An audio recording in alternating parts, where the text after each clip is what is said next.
Hi, welcome to another edition of Eye on Gardening. My name's Tim Allen. I'm your show host. Welcome to the show today. We got something really cool for you. You're gonna love this. Tim's gonna show you some tips. They're gonna save you a lot of back pain, gonna save you a lot of time in designing and creating landscape beds for your home lawn. You got a big lawn, maybe you don't have a lot of plants, a lot of landscape beds, you want some shortcuts, we're gonna show you that today. So sit back, get your sweet tea, get your whoopee, get your favorite snack, don't go surfing away on Tim, and welcome to another edition of Eye on Gardening. We're gonna get started right about now. Now, here what I'd like to show you, check this out. You notice this nice, beautiful green grass? Hey, why is this stuff all brown and dead and scrappy over here? And what are all these squiggly lines? Well, what I've done is created a contoured bed here. Now, I want to talk to you about saving your back and saving a lot of labor. What I've done is on this landscape property, in this residential home, on the opposite side of the property, we have smooth flowing sculpting beds, and we have Laura Petalum. Now, Laura Petalum is a burgundy flower. It actually has burgundy leaves, and it's also nicknamed razzleberry in many portions of the country. So I wanted to create a bed over here following that beautiful scallop flowing line that they have on the other side of the home in the front, and I did that right here. I took a turf marking paint, which I'm going to show you how to do. It's an inverted can. It's not like a normal spray can of paint. You hold it upside down. You take this turf paint and you draw you the line of the bed that you want it to look like. See how I came up and flowed real nice, came along the back here and wrapped around. Then spray it with Roundup concentrate with your little hand sprayer. Don't worry, I'm going to show you how to do all this. This has already been sprayed out and burned, and I did that so I could show you this. We're going to go to another bed, start over, and show you from the beginning how to get this done.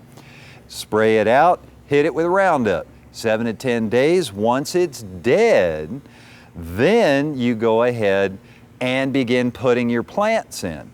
Cut your holes out, drop your plants in, and again, you don't dig out the rest of the dead stuff. You're only digging out the hole to get your plants in. Put your plants down, then mulch it, leaving all of this behind. But there's some trim work and some things that I want to show you. Then we're going to go ahead and plant this bed. Then I want to show you the other bed that I've designed. It was a little simple round tree ring, and I said, hey man, this thing ain't got no pizzazz. It needs curb appeal. I'll show you what we did on that one. So I'm going to use my Echo. This is a Pro Attachment series. This is awesome. You can separate this. I've featured this in the show before.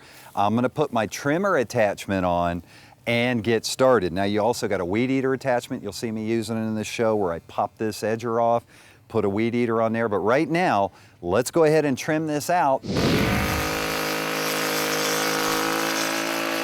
What I want to do is follow my outer trim line. Now that's where I've sprayed the bed line, and that's the threshold where the healthy grass meets the sprayed grass that's totally dead. I want to go ahead and cut a little pattern out in there just to cut any roots or anything from the healthy grass that'll try growing back into the area that I killed.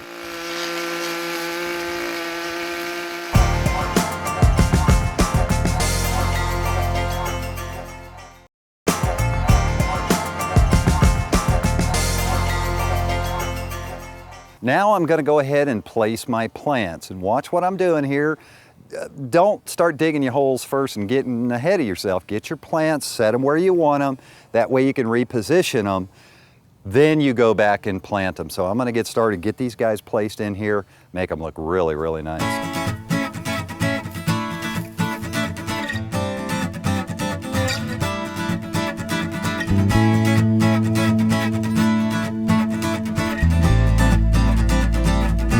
Now it's time to go ahead and get the plants in. I've got them placed, spaced evenly apart, draped nice and easy flow here.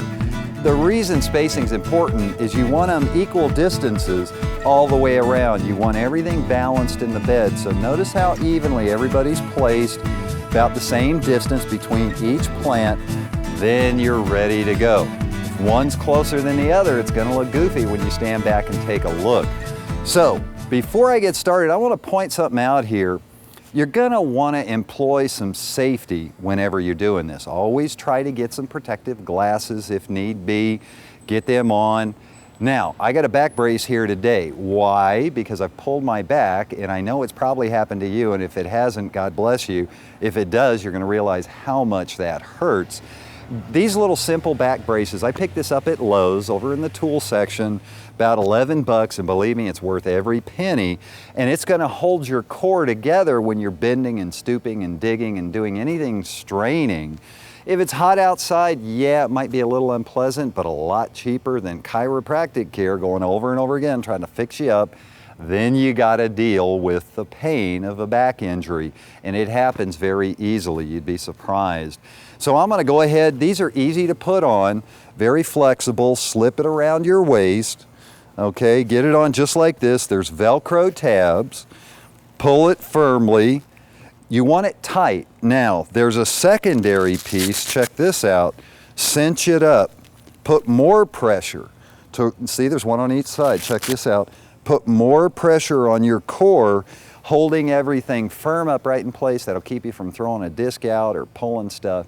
Well worth your time, well worth a few bucks, and well worth the effort to prevent injury. Now I'm gonna get started on these plants, and then we're gonna get some mulch down. I want you to see how pretty this is, and then we're gonna move on to another cool thing I've done in this landscape bed, and we'll talk about that then.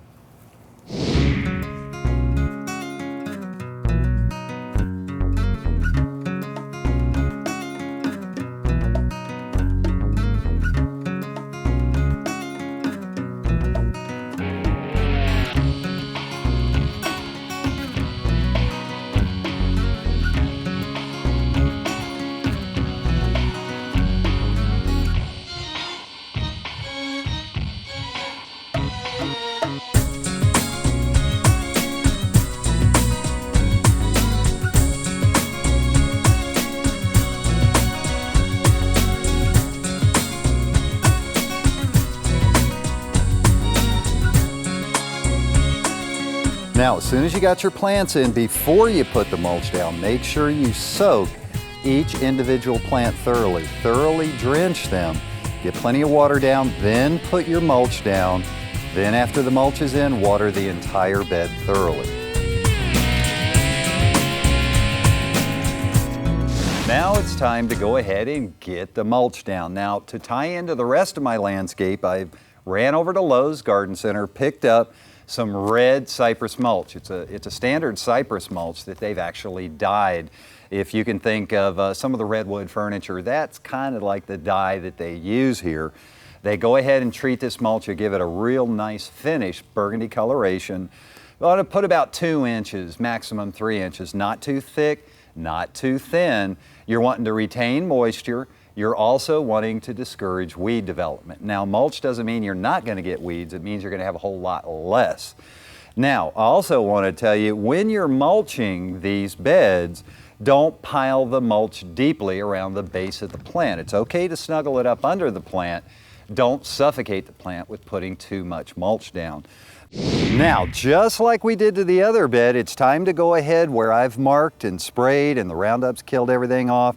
We're going to get into this bed. Now I've got my Pro Attachment Series Echo trimmer. It's got the edger attachment on it.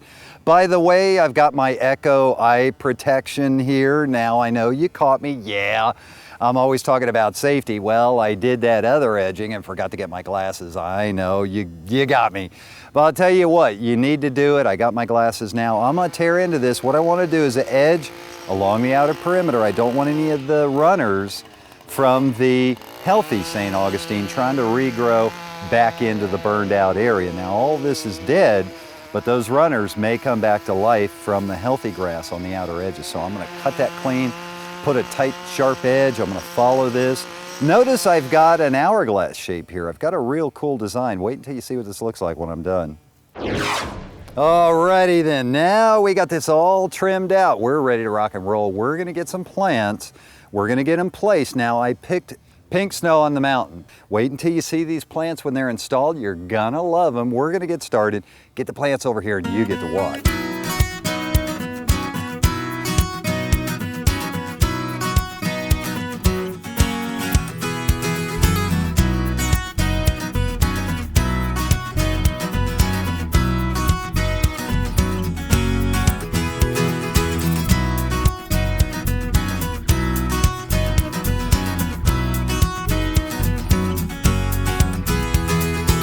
Now, with any newly installed plant material coming out of a pot, thoroughly soak and wet down the planting area. Drench it good, get it thoroughly watered in. If you don't, you're gonna see some transplant shock and you're not gonna be happy.